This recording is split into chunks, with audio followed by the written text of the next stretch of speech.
Okay, we'll get started. Thank you all for joining us today. We have another installation of MKE Food School program, which we do bi-weekly in partnership with MKE Food School. Today we've got Dave Swanson of Braise. We're really looking forward to what he's going to cook for us today. Take it away, Andy. Thanks so much, Rita. Hi, everyone. As Rita said, we're super excited today to welcome Chef Dave Swanson of Braise. He's going to make some delicious green curry chicken for us today. I just wanted to tell you a little bit about this event. If this is your first time joining us, we are partnering with NEWaukee's Cloud Cafe. I am here on behalf of the MKE Food School. I am the founder and executive director, and I am delighted to have one of our premier board members with us today, Jennifer Bortolotta. The MKE Food School is a center for learning, innovation, community building, and resource sharing. We are working with people that grow, harvest, sell, deliver, prepare, eat, reclaim, recover, research, write about, and talk about food, because we want to create the space for an inspired and inclusive conversation around Milwaukee's community table. We've hosted some incredible people already. We're super excited today to welcome Chef Swanson. And Jennifer, is there anything that you wanted to add before we get started? I'm just super excited about green curry chicken. So no, Dave, have at it. I know your time is limited. We'll give it all to you. Great. And so without further ado, Dave, if you want to introduce yourself, tell us a little bit about Braise and how people can actually get this amazing meal to make it home themselves. I'm going to go mute off video so that we can have you take the center stage here. So thanks so much for being here, and we look forward to learning from you. No problem. Thanks so much for having me. Well, welcome everyone to Braise. This is Braise's Culinary School. I know you're seeing a little bit of it. But what we have here is our recipe kit that will be delivered to your home like this. We have them on our website at braiselocalfood.com. And we also have a little pictorial, this little card here.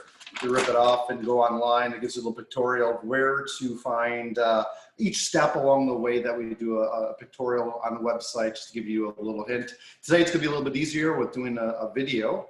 But that's how you find this. Braise Restaurant, we're in our 9th year of business. We are located at 2nd and Washington in Walker's Point. We're just north of the Allen Bradley Clock Tower. So that's where we are, and we are just kind of, you know, doing some more culinary classes now that we are, you know, post-COVID, but not totally out of the woods. And this is a great way to kind of introduce people back to food, which is something that we are very adamant about. So let's get right to it. When you buy one of these kits, it'll be delivered to your door like that. You can go on the website, see the little pictorial, but what you want to do is just kind of pop this guy open and we'll start unpacking all the goodies. So some things that we have here.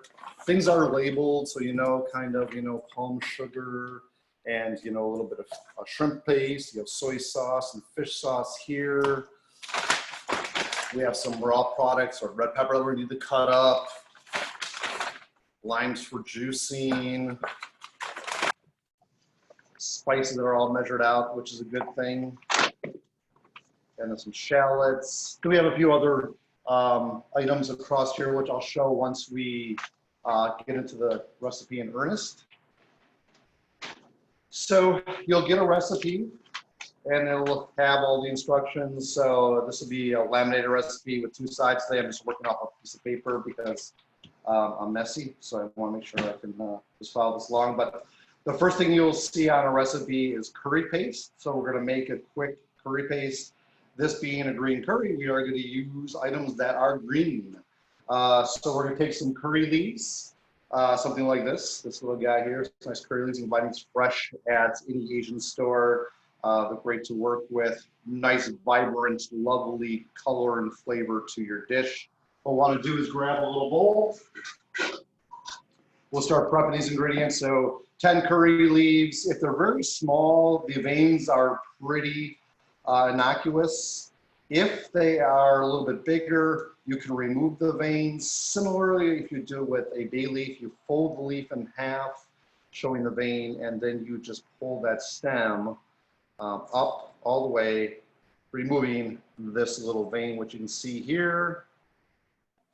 So you can do that with all the 10 curly leaves. If they are larger, if they're smaller, it doesn't really matter. Obviously with computers, we don't have the technology of scratchable vision, but this would be a great application. If you smell this curry leaves. And if you have a couple extra, no big deal. This stuff, say for composting, want to make sure we keep that aside. That's the first thing, curry leaves, we'll put them right in there. 6 cloves of garlic is our next item. So you get a head of garlic in your kits. What we do is this guy is just take in your hands and then you can start breaking up the cloves. So the cloves will come out. You need 6 cloves. If you love garlic like I do, you can cheat and go a little bit more, totally fine. And you can smash them with your hands to get the skins, and we're gonna peel all the skins off. So if you are working in real time with me, it takes a little bit of time to get these guys. You might see some garlic now that is starting to sprout, and it may be storage garlic. If it is starting to sprout, like something like this, has a little green insert in there, what we want to do is we can take that clove of garlic, cut it in half, and then we can peel out that green insert and remove that. That's a little bit bitter. We don't want that. You can compost that though with good results. When in doubt, just compost. If you don't know what to do with something, it's a good fail-safe way of.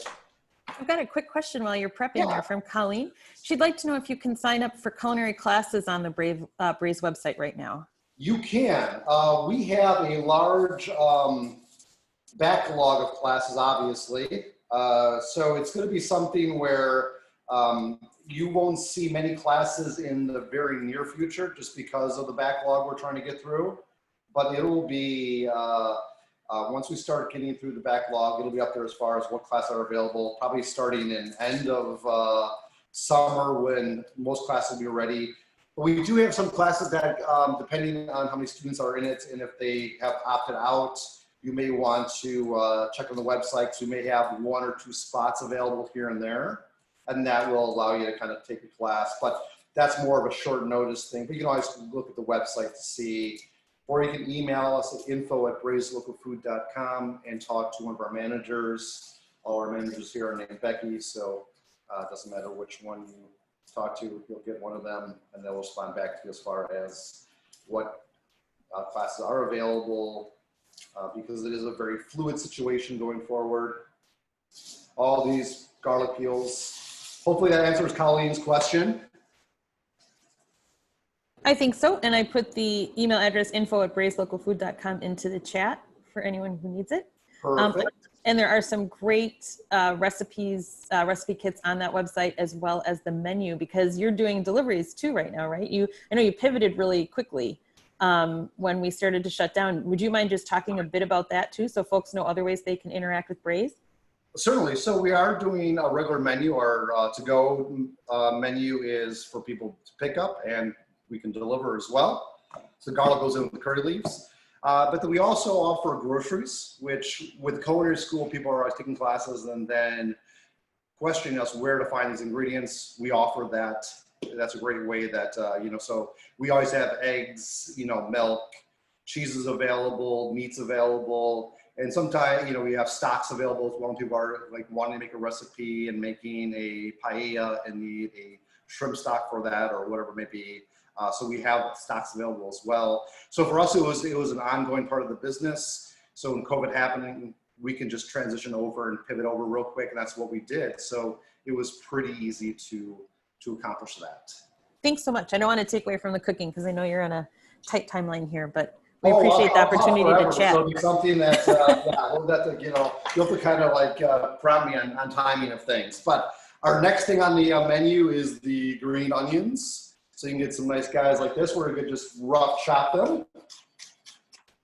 And all this stuff I'm going to put into a bowl right now. This will transfer over to a blender. We have all these lovely little things. And a great thing when you're chopping something on the cutting board and moving it from one spot to another is using a bench scraper like this to pick it up. Don't use your knife to scrape along items on the cutting board. That is a bad sound, and that's a bad habit to get into. So there we go. Curry leaves, garlic cloves, and our 4 green onions are in there. Now we start with the fun stuff. So in our blender here, the fourth item is fish sauce. We have that ready to go with our soy sauce. We just open our little, everything's pre-measured, ready to go, so that's perfect. Then we have our palm sugar and it says right on there, shrimp paste and palm sugar. That's ready to go. And I need a little spatula to coax it out of there. A lot of times it can solidify on the bottom. We just pull that out. Drop it in there. Okay. Our coconut milk.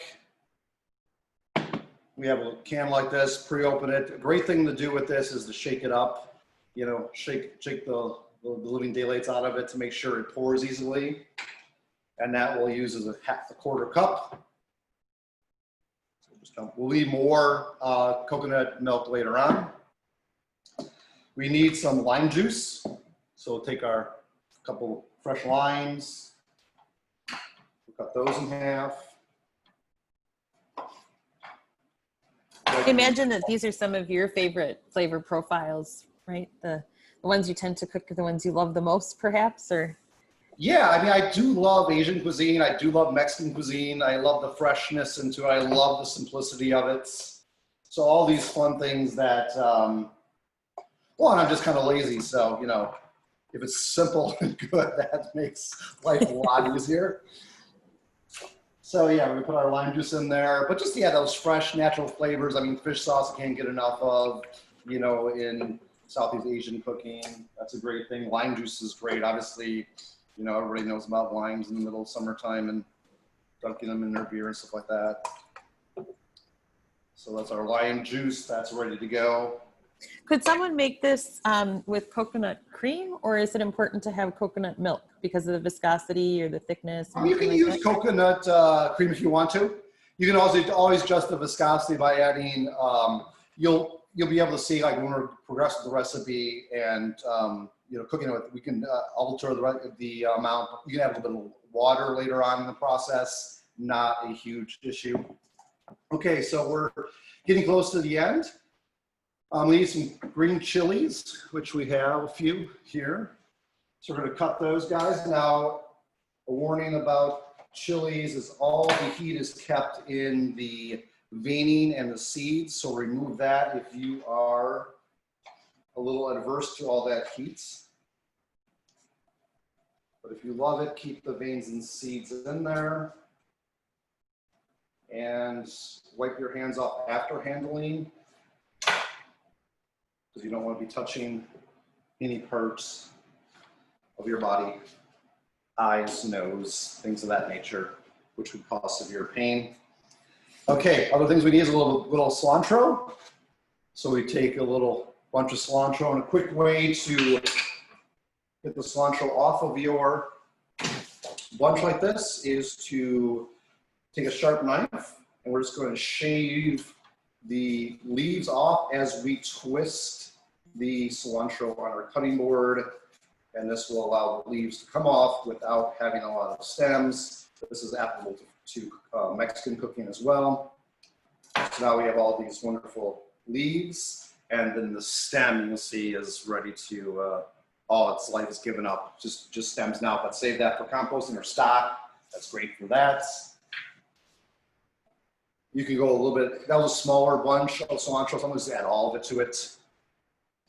I don't think there's no harm in that. These recipes are pretty adaptable, so you can kind of change a few things along the way. Okay, we have chilies in there, cilantro, shrimp paste, cayenne peppers in the next, little container of that. Dump it right in there. Coconut milk, palm sugar, soy, lime juice, fish sauce, green onions, garlic, and curry leaves. That is it. We're halfway through the process. We'll put on a blender, and we're just going to give this a little bit away.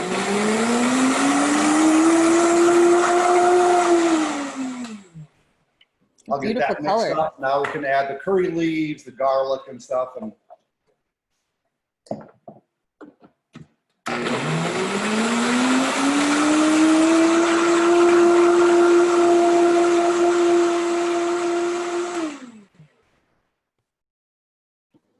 It's a feast for the eyes. Oh yeah, it Beautiful smells color. great here. If you can, so this is, you can see the consistency of it. It is pretty smooth. And that's what we're gonna be. I don't know if you can see that from the camera angle there. If you tilt it down just a bit, yeah, we can see. It's beautiful. Okay. You're right. It would be great if we had that smell-o-vision, right? So we gotta get that fresh curry scent. Yep, that is a good thing. Okay. So let's see where we're at now with our recipe reading through there. The curry itself now is the next step.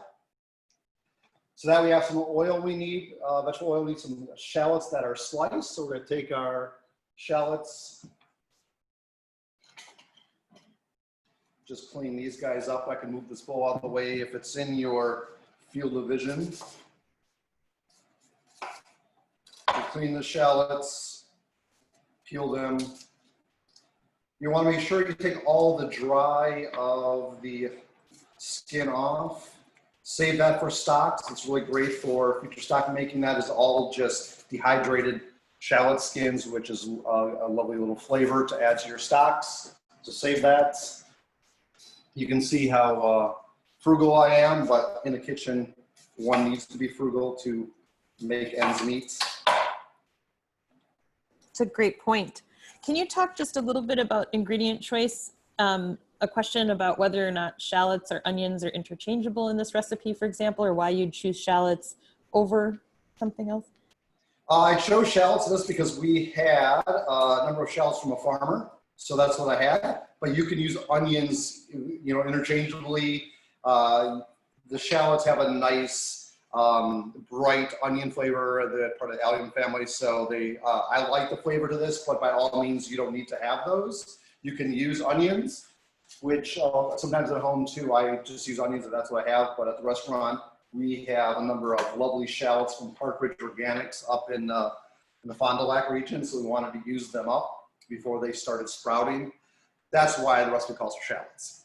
So that's the big secret. Okay, so shallots, we're just gonna slice these up nice and thin.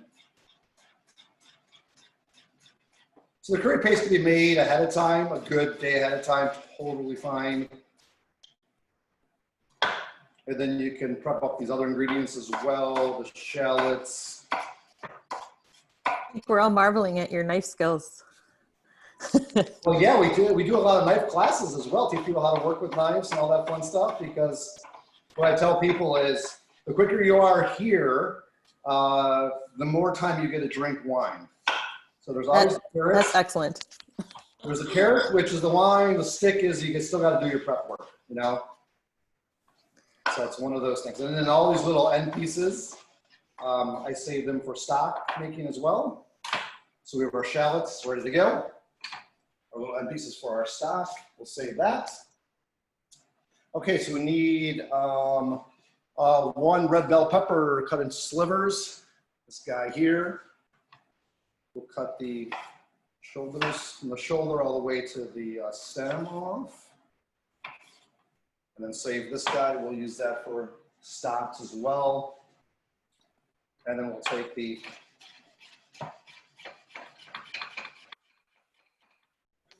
Now, you said that the shallots came from one of your farm partners. Would you mind sharing a little bit of information about how you connect with local farmers in order to make sure that you're staying, you know, as much as you can connected to the local food system and supporting that? Yeah, I mean, it's in this time frame, I think people, you know, in this pandemic, and people are kind of questioning things in life and trying to find some meaning to maybe their food purchases. So a lot of the farmers that I know, you know, have been having great years, and that's a good thing. So, you know, with working with our farms, it's just basically we've had no interruptions of any type of ingredients.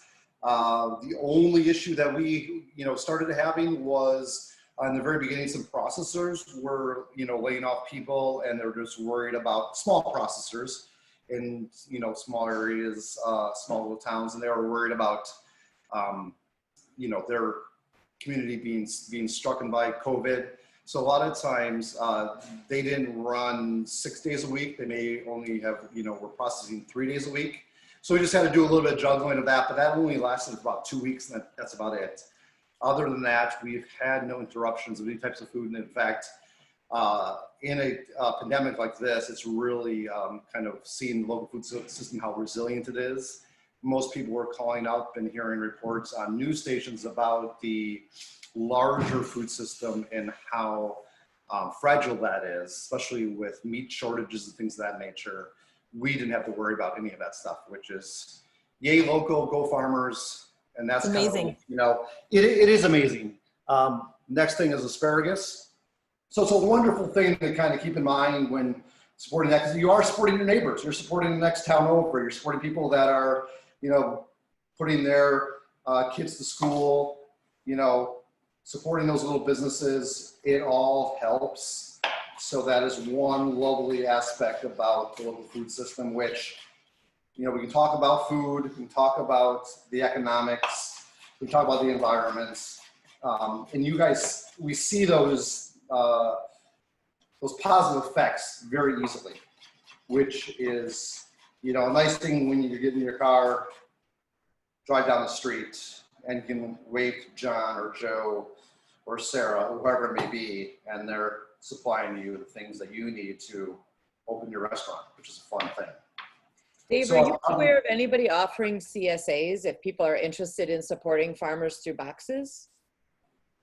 Yeah, a lot of our farmers are sold out of their CSA shares because of such demand in this time frame.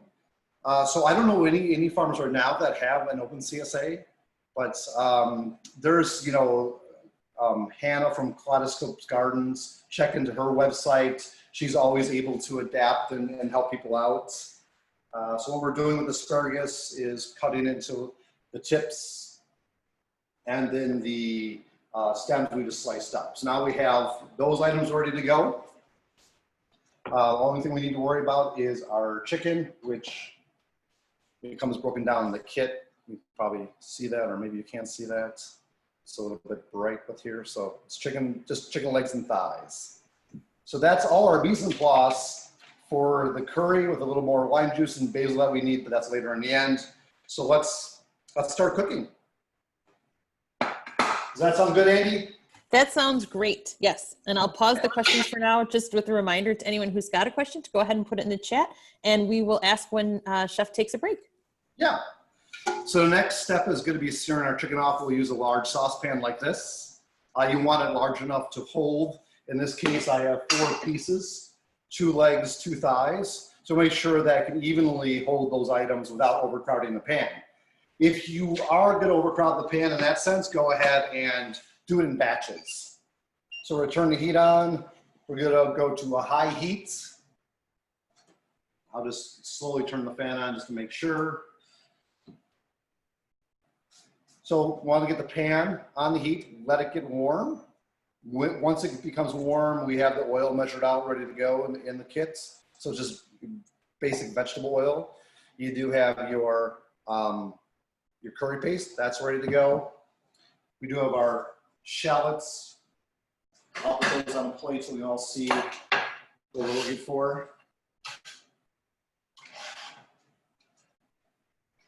So once you start your cooking process, make sure everything's mise en place, ready to go. That is all these lovely things. So there are ingredients. We have our shallots here, asparagus, and red pepper, and these are all for just texture components to it, color additions.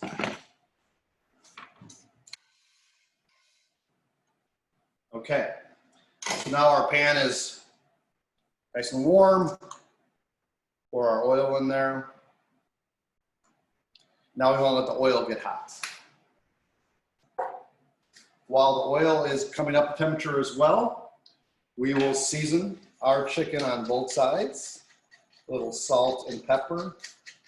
This is the only thing that's not included in the kit. We want to make it work a little bit. So we'll season both sides.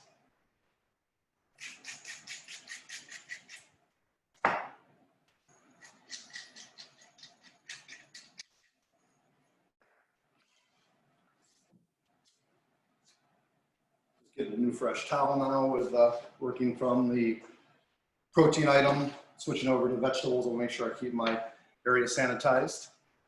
The oil is starting to have a little bit of a shimmer of smoke coming up, which is a good thing. Smoke point is good, especially with searing something.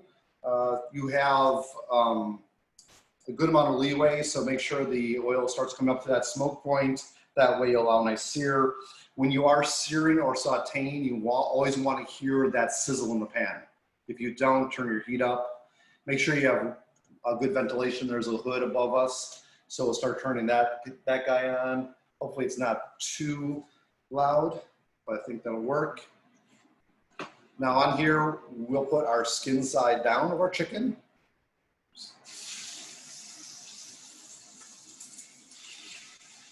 It's a great sound. Can you hear that? We can, yeah, it's awesome. Good. It feels like we're right in the kitchen with you. Well, that's a good thing. That's what I wanted. Make sure that you hear that. So hear that sizzle. At this point in time, we don't, our chicken is at room temperature. So depending on time of year, it'll take you a little bit longer to get it up to room temperature. But let's say in the middle of summertime, take it out half an hour before cooking with it. If you are in the wintertime, a good hour or so, let it warm to room temperature. Even though at room temperature, 70 degrees, when we put it in our pan, it's going to cool our pan down immensely. So just don't fuss with it. Let the pan recoup its heat and just let the items, kind of just nestle there in the oil. And then we can get the other items that we need to for our remainder of our curry, which we need some lime juice and some basil. So again, we'll do some more lime juice. Do we have any questions, Andy?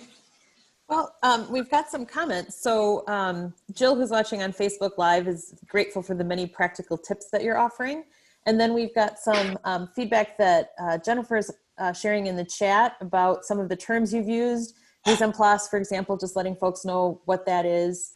And then also sharing why you don't want to crowd the chicken in the pan so that it doesn't steam, rather so that you can get that good crisp skin. And then thank you for saying to have the proteins at room temperature will help. We're getting a little bit of conversation around that. So no actual questions yet, but people can go ahead and put some things into that chat window or on Facebook. We're watching both right now. So we will let you know if anyone has a question.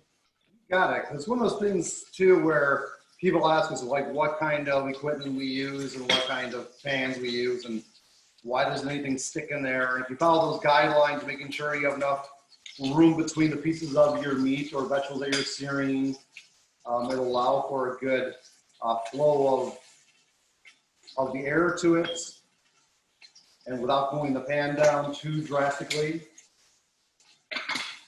So that's our half cup of lime juice we're ready to work with. Now we need a little bit of basil that's just chopped up. So a lot of times this, you can chop it. This is basil from our rooftop, so it's a little, we have some nice little green basil here, Genovese basil. Sometimes there's small leaves like this. I'll just pick the leaves and set them aside. Sometimes it could be like, the dish could be a little bit rustic and it's totally fine. If you want to chop them, I'll show you a way of chopping them, but some small leaves I'm just going to leave whole like this. And then I'll share with you a terminology that we teach in our semester at Braise called a chiffonade, which sounds real fancy. Anytime you use a French term in cooking, you sound fancier than you really are. That's a great point. Exactly, Nobody's going to call your bluff on chiffonade, So what we have here are some basil leaves that we're just going to stack. Then we are going to roll these nice and tight. So we have a nice little roll of basil leaves. Then we're going to use our knife and just point of the knife and just gently glide through our basil. We'll start seeing some little smoke coming from the pan. That's a good thing. Our chicken is nicely searing.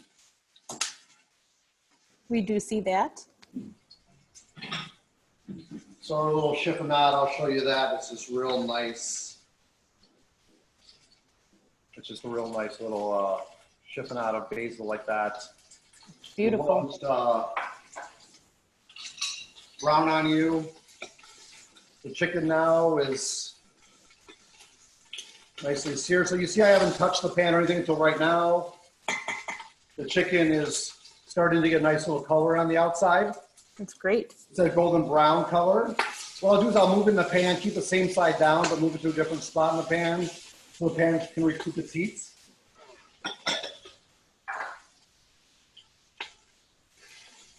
It's great to see you doing so many things that, are just really important basics in the kitchen, right? Like cleaning as you go and keeping everything really organized and, composting. I know you cover a lot of that in your classes, but it's just a great reminder of how the well-organized kitchen and the being prepared and having that mise en place really helps you enjoy the process more because you can pay attention to the sensory pieces of cooking, right? The smells, the sounds. Yeah, and cooking should be a, semi-therapeutic process. It's going through a process, going through a ritual.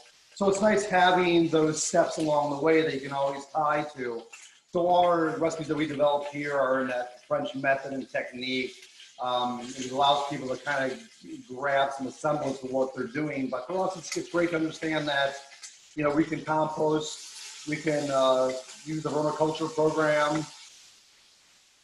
Gives us, a higher meaning to the food that we're doing. So now I'll show you the chicken, nicely seared. Beautiful. That's what you want, nice crisp on both sides. Now we'll turn it over. We can lower the heat a little bit now. And the idea with this step is we are just searing the chicken, just to provide that nice caramelization, that nice Maillard reaction. We want to caramelize the proteins, amino acids, carbohydrates, make that nice depth of flavor that we're looking for. That's quintessential in any type of cuisine. So it's one of those things, especially, in a dish like this, anytime that we can extract a nice flavor is really what we want. So now about another minute on this side, and we're ready to go with our next item on our recipe. So what we'll be doing after we're done with the chicken, we're going to remove that. We'll degrease our pan, which is a fancy way of saying pouring off the excess grease from the searing process. And then what we'll do is we're going to add our shallots that we sliced up earlier that are right here in front of the camera. And then we'll start with the process of taking our curry paste that we did, frying that a little bit to give more flavor. At this stage, we're ready to pull our chicken off. Now it's a nice brown color to it. Hopefully you can all see that. I have a question on the chicken from the Facebook Live. Someone wants to know if it would be okay to use breasts as well, or if dark meat adds, the best sort of aspects of the chicken to the recipe. I prefer dark meat, but by all means you can add breast meat, and you don't need to have the skin or a bone in there. You can do a breast chopped up as well. That makes the process a little bit easier, but you will not get the depth of flavor that dark meat has or the bone has with it. So that's the only caveat with it. It's not a deal breaker in the process, but it is something just to be cognizant of when you're going through your preparations. Now I'm going to pour off all the grease here. You can probably see from the pan there, that's all the chicken fat, all the remainder oil that we don't want to have in there. And we'll just discard that. We'll lower the heat now on our pan because our pan is nice and scorching hot. So we'll go to now medium low heats. And then, add the shallots. You can add just a little more oil. Just a little bit, just to fry those shallots. And I'll bring the shallots that we sliced up earlier. And again, you should hear that sizzle in the pan. That's what you want.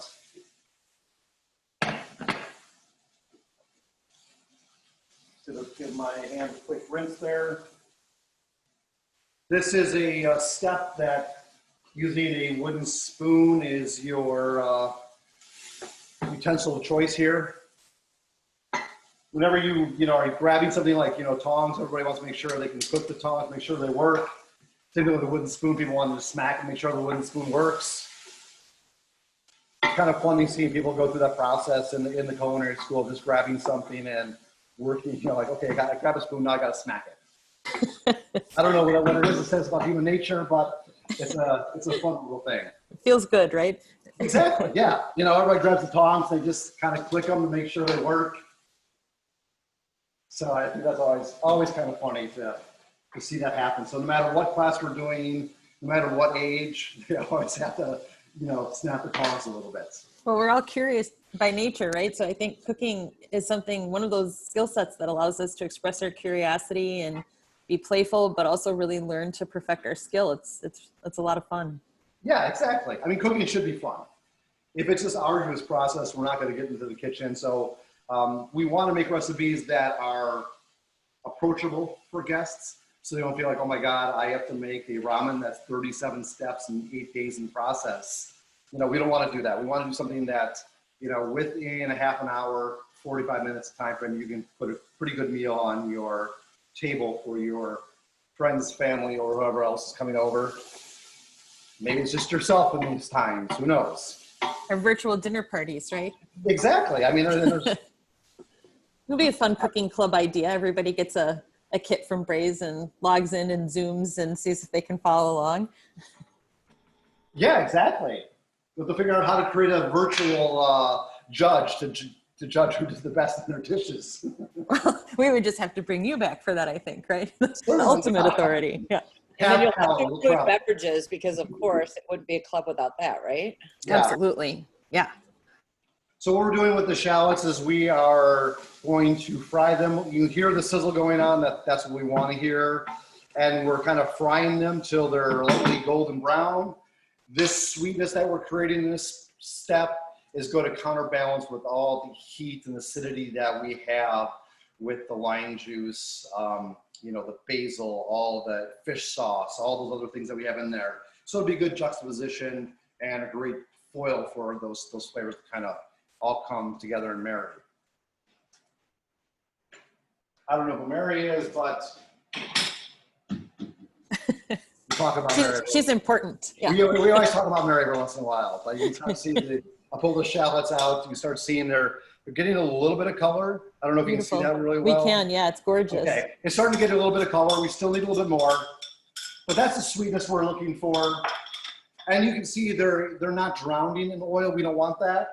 The oil would just coat the palate, cause the flavor sensories to, you know, not pick up all the lovely floral flavors that you have in your process. And I'm not stirring it crazily either. I just want to make sure that, you know, the pan is doing its job. These are great times. Obviously at 12:30 in the afternoon, maybe drinking a glass of wine is not the preferred beverage.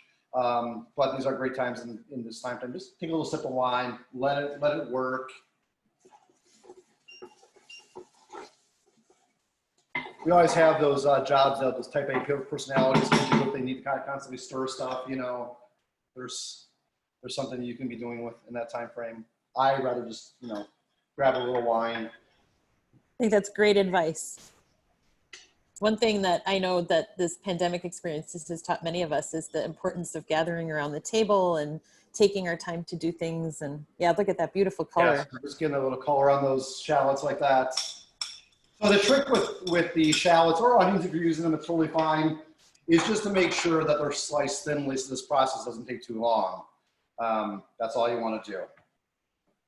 Now the other step, the next step is the curry paste that we made earlier. We're gonna go ahead and add that to our pan. We're gonna fry that off. So we're putting it all in there in one fell swoop.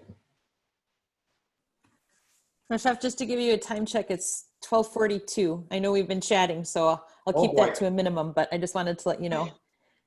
But we've got time. You take the time you need, and we'll just close it out with some final thoughts after you're done with the rest of the recipe. So we're going to fry that for 2 or 3 minutes, getting it going. Then what we're going to do is add our coconut milk. Just pour that in there.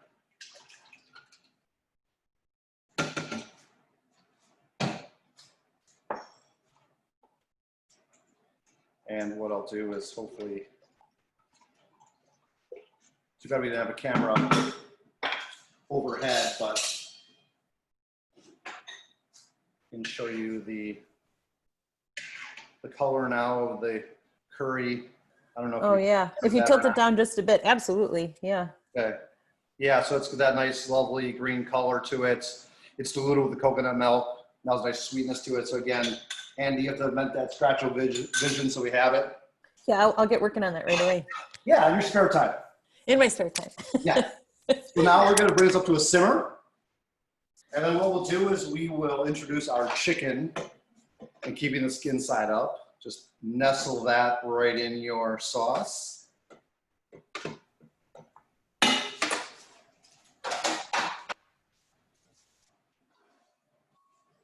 And then we'll put a lid on this and let this just simmer away. And then what we'll do is when the chicken is almost done, we'll add our asparagus and red pepper that we did earlier. Let those cook through till they're tender. Usually about 5-7 minutes will take for those to cook through. Then we'll add our lime juice and our basil, and we're done. That's it. The hardest part is doing the curry paste. That's incredible. One thing I noticed is you cut the asparagus tips and then you cut the stalks in smaller pieces. Is that because of the fibrous nature of the vegetable, or? Yeah, so a trick with anything you're doing with is figuring out, like, if you're gonna put another vegetable in here, let's say a rutabaga. In wintertime, you make this just vegetarian, just discarding the chicken and then using root vegetables. Obviously, if you're using something, rutabaga is going to take longer to cook than a piece of asparagus. So the idea with the asparagus, the stems cut like this, and the spears, these, even though they're different sizes, because the stem is more fibrous, these will take the same amount of time to cook. And that's what we're looking for. So with the red peppers as well, thinly sliced, that when we add all these things together, they will all cook at the same rate. So whenever you're tackling a recipe and seeing what it has in there, knowing that, if you're not familiar with every vegetable or, item out there, just kind of, when you feel it, you'll know that a apple is much softer than a jicama. So you know that jicama's gonna take a little bit longer to cook. A rutabaga is firmer than, a mushroom. So that's gonna take a little bit longer to cook. So it's just a little bit of, kind of just rethinking the process and not just following a recipe verbatim. And something that we tend to be, become disconnected with our food, and especially with recipes now. Recipe is just what I teach the cooks in the kitchen, recipe is just a guideline.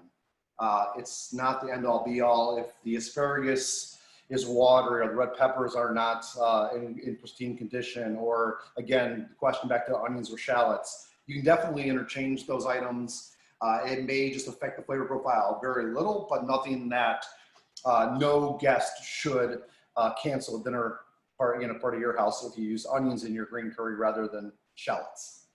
Thank you so much. I had one more question from the Facebook Live, and that is, how long did you say that you're going to simmer before adding the red pepper and asparagus? So I'm going to simmer these chicken legs and thighs, about 2 pounds. This will simmer for about 35-40 minutes before adding the vegetables. If I add the vegetables now, by that time, they would be too soft by the time the chicken is done.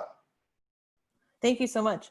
And then while we're just sort of closing out here on the recipe piece, are there any specific things that you would like our viewers to know about opportunities to engage with you or Braise? I know we talked about the culinary school. Obviously, these great meal kits can be purchased online. You are offering takeout, curbside takeout and delivery.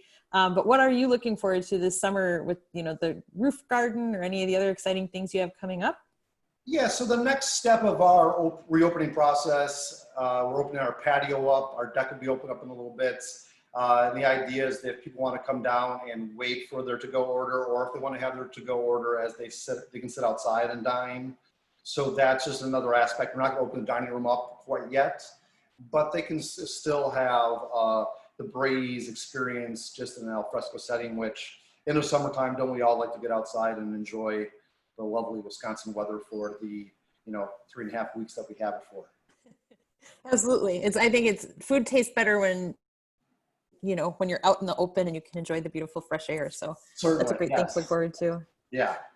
Are there any questions that I'm missing, either from our other panelists? Jennifer, are you seeing anything that I'm not, or did you have any comments or questions as we kind of round out our time with Chef Swanson? I don't. The only thing I have for you, Dave, is what's the question you wish we would have asked you? Oh What my would you God. love to have a soapbox about right now? Go for it, man. You know, I think Andy touched on it with local food system, and I think it's just something to see how resilient local food is. That's one of the things that always, you know, Braise is built upon, you know, that foundation. And for us, it's one of those things that just kind of, it's great for us to speak about this, but not, you know, not in that preachy way. And Jennifer, I know you know, we always receive these questions in regards to about, you know, how to deal with food, how to talk to the general public and the community about things. We want to do stuff in putting forward information, but not sounding preachy about it. You know, local food is one of the things that speaks near and dear to my heart and the farmers behind it. So that's always an aspect that I'm, you know, that I always embrace. So the fact that we can highlight from, you know, different farmers that we have, we didn't talk about all the farms that we got the stuff from. Otherwise, it would have been a 2-hour cooking demonstration. I think that's a really amazing thing, though. You always walk your talk, and I know that anytime someone comes into Braise, they can see exactly where their food was sourced, and I just think that's an incredible commitment to maintaining that concept of food system solidarity that the Milwaukee Food School is really trying to work toward, you know, having a bigger conversation around. But, you know, thank you for living your mission and staying true to that. I think it really makes a difference. And we all benefit from it, like you said, from the farmer to the person at the table. So it's an important piece. I'm just going to throw these guys in there to show you kind of what the dish could look like. You know, I'll take them out. I'll take the chicken out, cook it outside elsewhere, but you'll kind of see. Let me see here. A little plate here of our chicken.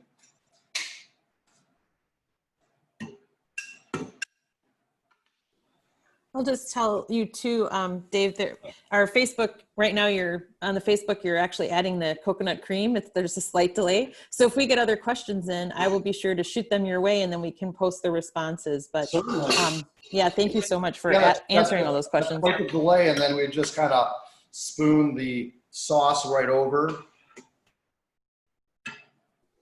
That looks wonderful. Starving. Thanks, Dave. You got it. Then your basil on top, and kind of keep it just nice and simple. You know, obviously presentation counts for a little bit, but you know, once you smell it, you'll be like, oh, I don't really care about presentation. Could we ask you just to pick up the plate? And I think the camera angle is a little off. I just want to make sure everyone can see how beautiful it looks. Yeah, I can. Let me move some stuff around here. So it's just a little bit. Pick it up a little. Yep. Yeah. Oh, that's gorgeous. What a great shot. The peppers are adding a little bit of the color to the dish, and you know, you can serve this with, in the kit we serve it with cilantro rice, but obviously, you know, just kind of focus on the main chicken aspect of it too, for people to understand. Well, we thank you so much for making this with us today and for participating in the show. I want to give you time to enjoy your delicious lunch before you have to get back to preparing for service. But I'm going to give you the final word. So if there's anything you'd like to leave us with today, please take it away. And then we'll kick it over to Rita for some closing thoughts. Yeah, when you're working with food, don't overcomplicate it. Just keep it nice and simple. That's what we do at the restaurant. So when you're, you know, don't overthink things and be a little disheartened by recipes. Just use a recipe as a guideline to it, and you know, just try to enjoy it with family and friends and have a good time. You know, cooking in the process and enjoying it with people that you love. That's the simplest things in life. What a beautiful way to end. Thank you so much for being here. And yeah, we'll see you soon. Okay. Thank you so much, everybody, for attending, and Andy and Jen from the Milwaukee Food School, and especially Dave for cooking that delicious meal. I feel like I could smell it through my computer. I wish I could eat it as well. We have another one of these coming up on July 9th featuring the Whisk Chick. So you can register for that coming soon. The Cloud Cafe is brought to you by Ginger Lazovik from Shorewest Realtors, as well as North Shore Bank. So thank you to those companies for keeping our events alive even through this crazy time. So If you want to know what else we have on the Cloud Cafe, you can sign up for our newsletter or you can find it on our website. Thank you all again so much and have a good rest of your week. Thanks, everyone. Bye. Bye.